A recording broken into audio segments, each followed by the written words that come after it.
Welcome.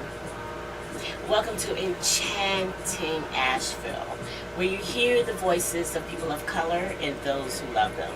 This is your girl, Valerie, aka High Priestess, SuperVixen, your conversationalist and host here. We're in the humble home on an expansion of beautiful land of Akitchitay, Carlino. Welcome to the show. Thank you. Awesome, I appreciate it.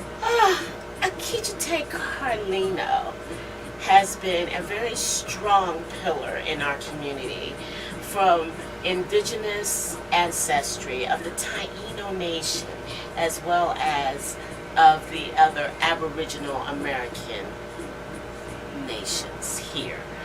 And I just want you to know that it has been a treat being a friend, a co-worker, worked on projects together, and he is quite a mysterious man with many interesting stories of who he is.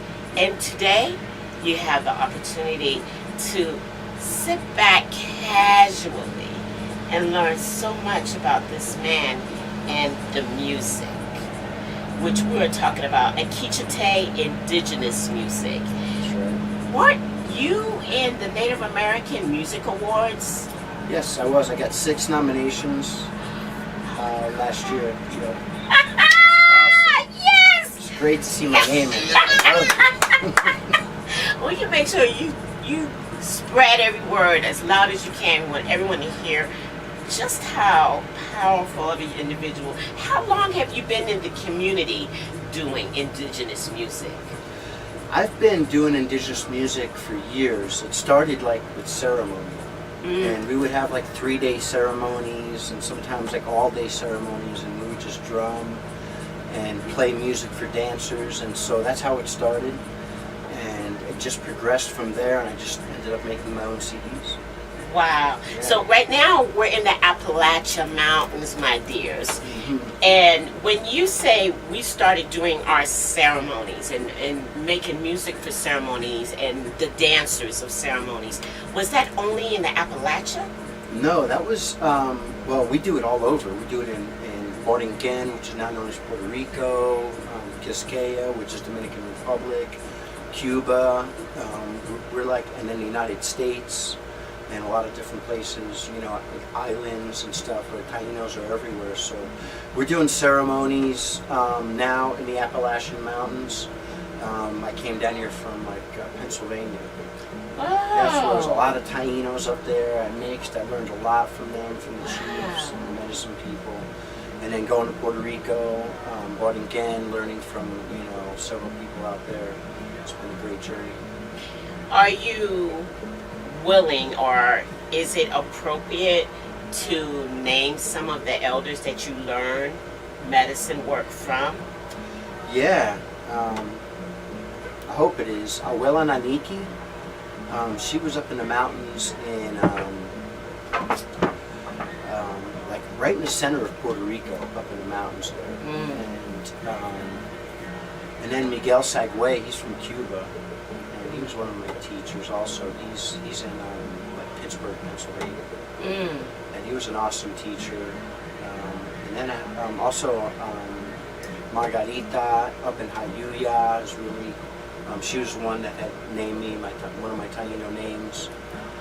And you know, along the way I just learned from like sisters and brothers and some of the chiefs, and you open yourself up, and you know, it just keeps coming. So I've been very fortunate. You're not the only person in your family that is interested in your indigenous culture and music and ceremony. You have a brother, should I say? Yeah. And has he also been very instrumental in this journey of doing medicine work? Yeah, my brother paved the way for me, really. Because he was stationed with the Cherokee when he was in the service, and so that opened the door for him. And my first pipe ceremony was with my brother, yeah, I was probably about 9 years old. I have the Cherokee pipe, and we did the ceremony. It was incredible, and so that opened a door. And he started sundancing, and I would go and support and meet. I met this Taino person at that time. This was back in like the 90s, early 90s, a long time ago. And then he opened the door. So, but yeah, he was an incredible medicine person, my brother. He was just and a sundancer. Sundancer, ceremony person, and then my nephew too. Now is also a ceremony person. And yeah, we come with lineage, all with my grandfather. Wow. And my grandmother, Ada Stillwell. She was my Cherokee grandmother. Now, I just gotta let y'all understand, being in this man's presence, it's interesting because when he speaks, we have the American words that are in labels for places. When he speaks, he uses the indigenous true names of places. Okay, so when you said this name, you call Puerto Rico, I'm like, my brain is swimming because I'm like, what? And then you name someplace else, which is so and so. So you expand the consciousness of the people in your community.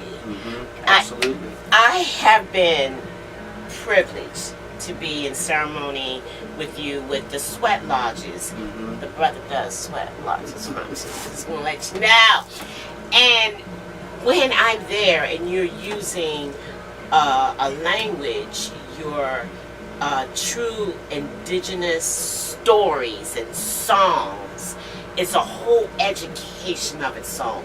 It's like you're teaching us to connect to even our own ancestry through your ancestry. Like there's a deeper well that opens up when you're having us chanting and singing and listening to different calls, and you learn how to flow with that.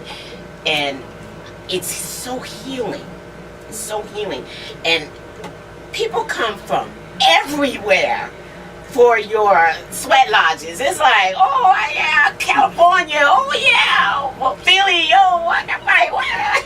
And you're like well known generations and generations. So this is nothing that you just picked up in the last 2 years. Right. Brother, how long have you been doing sweat lodges and experiencing sweat lodges? I'm going on 20 years when I was able to start pouring, when my teachers were like, it's your time. And so, yeah, it's been that long, but, I've been walking this road, they call it the Red Road, the indigenous path, probably like 30 years, 35 years, something like that. And, it starts out like, you start doing these things, you show up at ceremonies, and you go to the reservation, you see the difference between the natives that are there and the ones that grew up in the city, and, and the ones that are disconnected from their culture, and the ones that are reconnecting. And so when you do those things, there's certain requirements to go along, just like in any type of thing, you know what I mean? You learn the foundation, and then you work the fire, and then you learn songs, and you start your altar and your medicine bundle, and then you start going on to vision quest and dancing and constantly involved. So you can't just take the ceremony out of the culture. You have to have the language, the stories. You have to be in the culture to really understand the ceremony when you're leading it. Wow. Yeah. So, sometimes along my path I'd be like, well, I don't know if I want to do the vision quest, and then they'd be like, what? I'd be like, nothing. I'm talking about the vision quest. Yeah, it was like that. It was like, oh, you don't have a choice. Right. Yeah, you want to do this. You want our prayers for you to do these things. Yes. This is what's required. So when we have people outside of the culture that are doing these things, we really appreciate when they do the same things we did. Wow. Wow. So because you don't want folks just coming up with all their nice cultural regalia, and then you're like, hey, I'm going to do this here ceremony. You like, man, it took me 8 years before I had an opportunity to do that one part of the ceremony, right? I'm hearing you because there's in the old ways they take you through stages, movements into it, and it interweaves, and you get an overstanding of how to do the pouring because you got the basis that stems all the way back from how you get and choose the right rocks for this. How do you do this properly? How you set your, y'all know, like what was the Karate Kid? Y'all remember that? That's right. I'm telling Case, I am not trying to tell y'all my age, but anyway, when you go back to that, right? You know, like wash on, wax on, wax off, right? Yep. It's like you don't know why they're making you focus totally on aspects of the work. Yes. And you build on. Mm-hmm. And that by the time you get over here, you got all of this that you get, that it just comes out naturally. So I really have much respect when I talk to you and hear about the red road. Yeah. Because this is something that in our today's culture, we used to push a button, watch a video. We did it, y'all. We got it, you know. Exactly. Instead, you're like, nah. The book didn't say it like that. Right. It's like, you know, and sometimes people, they'll be like, you know, yeah, the book didn't say it like that. It's not what you know, how come I didn't learn it like that? And it's like, you know, how can I prove it? Like, where's that information at? Like, I get that a lot. Yeah. And it's like, you know, it came from like someone's mouth to my ear. And so you don't prove that. Like, I went, you know, I was a single dad for like 15 years. And so they would be like, oh, we're having a ceremony in August. And so, you know, in like January, I would start saving, buy my ticket for me and my son, and we'd go to Boardingen, and we'd do ceremony. So that's like the sacrifice. Like, now you hear people like, oh, you know, there's no medicine people around me. It's like, you gotta plan it. You know, you have to be prepared. You gotta like take your money and put it aside and not do things. Some people aren't able to do that. They have, you know, other obligations. But when you can do it, you fit it in and you make it happen if you want it. You know, that's what I would do. Me and my son would go to Puerto Rico, you know, learn what we had to learn, and we'd go to different places in the country to different ceremonies. We'd go to New York City, and in New York City, the Tainos would be sweeping out the alleys, and we'd set up. Ooh. Yeah, we would set up, like there was I gotta have that experience in my life. I have got to see that. Yeah, there would be nothing. There's actually like a sweat lodge, if it's still there, in Brook Park in the Bronx. Right in the South Bronx. In the United States? In the United States, South Bronx. There was at one time, I don't know if it's still there, and it would be like right in the middle of like all this stuff going on. And I'm from the country. I never lived in the city, and so I remember being inside that lodge, and you would hear like, clink, clink, clink, clink, all this noise, and I'm like, whoa, what's happening out there, you know? We'd be like inside this lodge, and I got out one time and I was like to this brother, my brother Maximus, and I'm like, yo dude, man, that was a lot of noise. And he's like, from the city, you know, he's like, what noise? Like, they were just like immune to it. And I was like, it like just amplified when I was hearing it. It was incredible. But it doesn't matter. We did our ceremony. Yes. We get busy, we open it up like for people that are walking by, and that's the way we do it. You know, right in the Bronx, it was incredible. That was my first experience of like, it doesn't matter where we are, we'll sweep out the alleys, or we'll like, you know, set up our lodge in the park in the Bronx and get busy. So, you know, the Tainos, we're doing it, we're bringing it. I am really proud of you.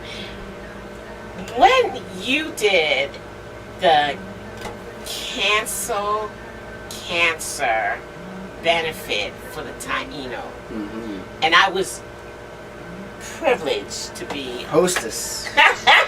Okay, y'all. I'm trying to be humble, right? But you know, I was hostess with the mostest. The experience of how things morph in work, from the rehearsals to the actual performance of its own. It was mind-blowing. I can't even express, my camera's out, I can't even express to you all the magic that goes into the work that's being done. Like, you just, and the camaraderie, and the being in sync with one another, with the music, and with what people's gifts are, in the planning. And when we got to the part, because this was a Zoom benefit, all the Taino community members came out. I'm talking young Taino singing their indigenous songs, and I was like, yo! I mean, it was like, they was doing that thing, and poetry and dance. Oh my goodness, if you ever get an opportunity, keep up with Akitchitay indigenous music. Yes. That's on Facebook. Yep, Facebook. On Facebook. YouTube. Akitchitay.com. Akitchitay.com. Akitchitay@gmail.com. Akitchitay@gmail.com. You can stream my stuff from everywhere. Look. If you want to know what's in the know of what's going on from the Appalachians all the way to the islands, yo, keep up with this man. You want to know, you're Taino, but you need to know more about how to get connected. Go to his sites. Look at the names of people that are affiliated with him, and watch your road, where your work, your magic comes from your culture as the Taino nation, right? I got to understand that the process that your elders took you guys through takes years before you're able to even think about pouring for a sweat lodge. What I'm also hearing is that you have a lineage of folks in your bloodline, direct bloodline, that have been medicine people along the way. Yes. Who have been very serious about passing what they were given and passing what they got to whoever in the family was awakened and ready for that. Exactly. Okay? Yep. So to me, I'm like very impressed, because I never even heard of the word Taino. Would you mind breaking that down? What's the difference between a person that is Puerto Rican versus someone that is aware of themselves as Taino? Please educate. Yeah, it's, we all, if your bloodline comes from Puerto Rico, you have like Africano blood, because the slaves. Oh honey, I didn't hear that loud enough. Yeah, Africano blood. Okay. Yes. Okay. Spanish blood, because they were there. Yes. And then the indigenous. Yeah, the conquistadores, those people, and then Columbus and his gang, and then the indigenous culture, and excuse me, the indigenous culture was there. The Africanos and the Spanish came to the island and mixed with us. Okay. So some people have more influence of the Africanos from Africa, or Spanish, or maybe more influence of the indigenous culture. Got it. And then some people have the spirit calling for the indigenous culture or whatever. So it becomes like that kind of a thing. Like, maybe there's not like full-blooded Tainos. It could be, I don't know. We're mixed, most of us, but we're called to that part of us, that indigenous part of us. And so for me, my dad's culture is Cherokee and Scottish, and my mom's culture is from the islands. And so specify when we say the islands. The islands, Borinquen, which is also Puerto Rico. Yeah, Puerto Rico. I'm talking about education, honey. Go ahead. I'm learning That's so correct. much from you. Yeah, so that's what we're mixed with, and so I feel that indigenous calling. I've always felt it all of my life, and so that's where I get my spirituality from. That's where I get like all of everything in my life, because that's what I'm embedded with. That's who I am. As a person. Like, I don't see myself going to churches, although I go when I'm invited. I love it. There's nothing, Yeah. I have nothing against it. But that's not who I am. Some people are called to that. You know, Exactly. They like that format and that way Right. of doing it. Right. You know, when it comes down to it, the teachings are basically the same. I feel that. You know, it's like if you're following the teachings. Right. If you're following the man-made teachings, they may not be the same. Okay. But if you're following the more of the Whole nother spiritual show. teachings, yeah, it's a whole nother show. You know, and Right. people are mixed up into that, like, you know, that colonialism, the men are leading. And it's all messed up. It's like in this country here, like the men weren't, like the indigenous culture, the men weren't the leaders. You know, the leaders were picked by who could do it. You know, Go ahead with your bad self. Yeah, Okay. yeah. Okay, bruh. Yeah, people like always see like these big chiefs. That's like a Hollywood thing. You know? Okay. You know, we would be like, I've said this before in things where, you know, the man might be the one that projects out what we're going to happen. And at the end of that, you know, we'll be like, okay, we're going to do this. And then, you know, we'll look back, is that cool, mama? And she'll be like, okay, go ahead. You know? Word. Exactly, you know, it's like Word. we had to check it out. And, you know, Yeah. they did the same thing with us. The women checked it out. We communicated. We did things together. It wasn't the man or the woman. It was who the could do it. divine union and Exactly. what is necessary to get done and who's the strongest, most capable. Right. Wait, stop now. Yeah. I don't. Okay, I'm getting hot. So what I'm saying here, right, is that I have an opportunity to share with you as my community what Akitchitay and his indigenous music offers. What Akitchitay offers to the community is for folks to return to yourself. I mean, we're listening to his music in the background, okay? So if you're interested, like I said, y'all look him up at Akitchitay.com, okay? Act like you know, get with it, okay? So, sidebar, act like he ain't here. Can y'all feel his energy through these electronics? Can you look at his chest, his broad shoulders, his beautiful light brown eyes, his hair, and I'm just saying, honey, it's beautiful just being in this powerful man's presence. He's got big hands, but I'm not gonna say no. So anyway, back to what we were talking about.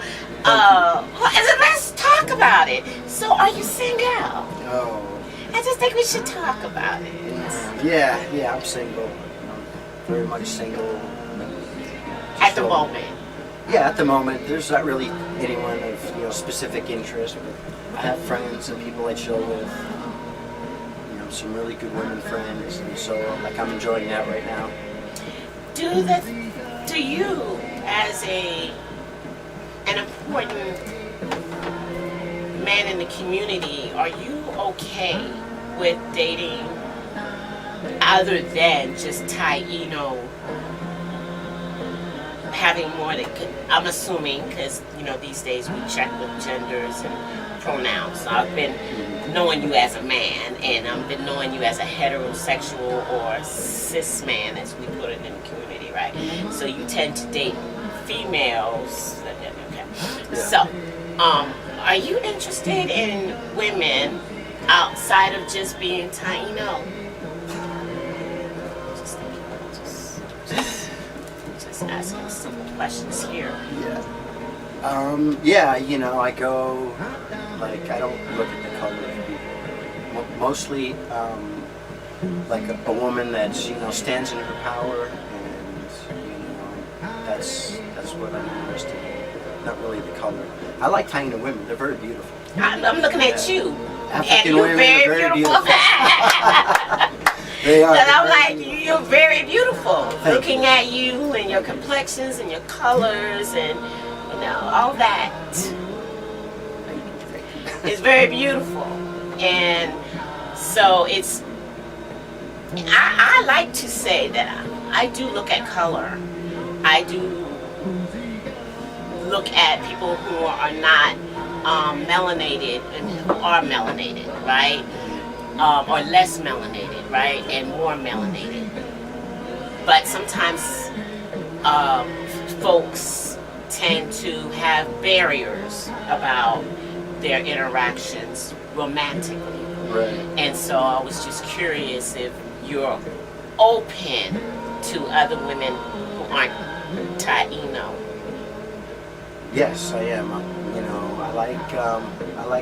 like women that are. Yes, I like women that are from the white culture, the Asian culture. I mean, I'm not like moving around through them and trying to. But yes, when a woman has a good heart and could be in that space with me, it doesn't matter what culture she comes from. As long as she can honor your work, your mission, your music, just honor you. Well, just we can honor each other in that way. So, because I like to also give that. So, for those who think they have a chance outside of me, I'm just thinking that you heard it straight from here. Me is single. Okay? And so moving on. I love it when the seat gets hot. I really like that you have a very broad acceptance for different roles when it comes to family and community, and there seems to be a check and balance with you and with roles within relationships and within communities, and it fills me with hope. Like the old ways of checking in. Like, yeah, we bunch of warriors. We got this plan.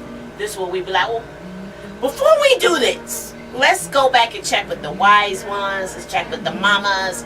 Let's check what's up. Are we all in alignment with this plan? Absolutely. Are we in alignment with this? Because there's more to this man than his music and his service. You're also a martial artist. You've been doing other warrior training as well. Yeah. Would you like to elaborate? Ain't nothing harder than a basketball. Oh, Some man. That physical really... skills. Just saying. Yeah, that really changed my life when I started doing martial arts when I was like probably 21 or something. And my teacher was Joseph Eager, Sifu Joseph Eager. He was an awesome teacher. We were all young back then. He was like a few years older than we were all young. And I would go to his house. He lived with his parents back then. That's how long ago this was. And I would be banging on his bedroom door. Hey Joe, are you ready to go to the park? Because I'd want to go early because I was so eager to learn stuff. Wow. And in class you learn stuff, but I got with the senior student, and he was just working with me, and so I started to really get through, and then eventually I just learned from him, and he had his own school, and so yeah, it's been great, weaponry, and then working with indigenous weapons. Okay, can you speak a little bit louder, because I want folks to hear this a little bit. So, what I heard was you started training in your 20s? Yeah. And what form or discipline were you studying at that time? Oh, Chinese Kung Fu. We're doing Chinese Kung Fu, more commonly known as Wushu. And it was more updated version of Kung Fu. So it was for to be able to, acrobatical, we're doing splits, it was just incredible, so it was a great art, great sport, it was awesome. Cause I wasn't trailing you everywhere or anything, but I just stumbled across a couple of things where you was actually using a spear and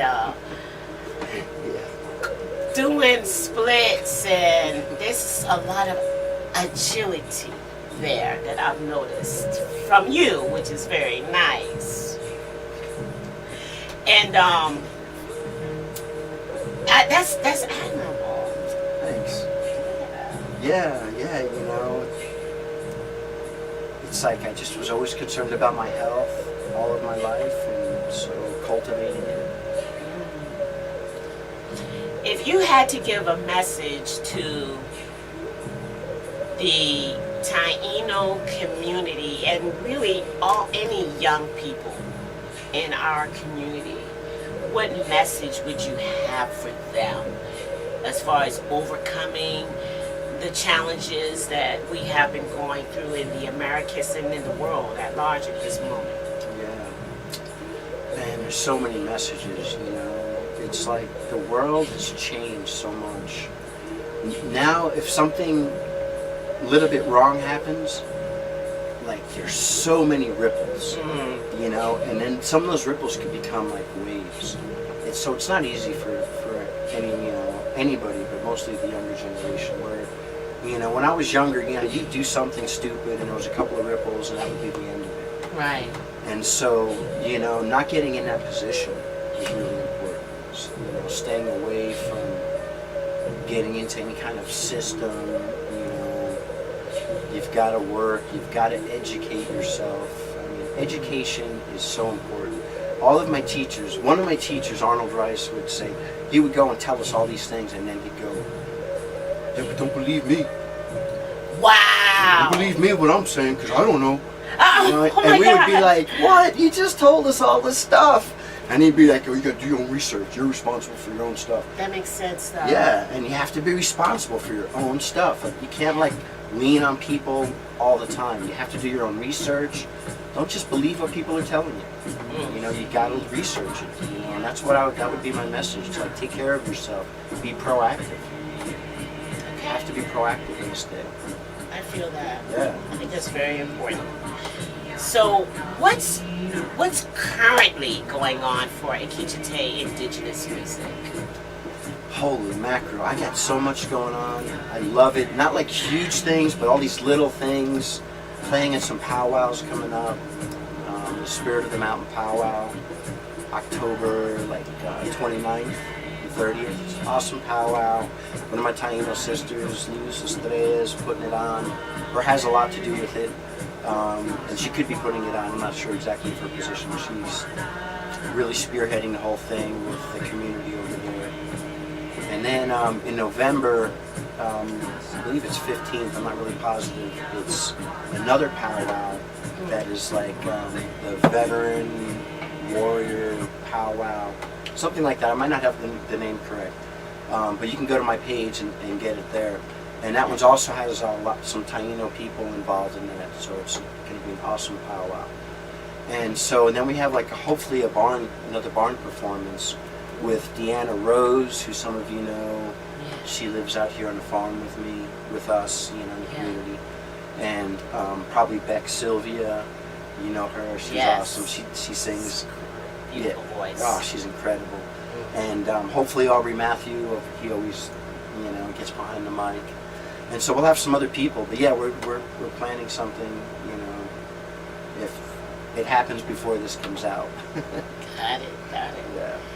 So I am so excited about you getting out there, putting indigenous sounds to people's ears.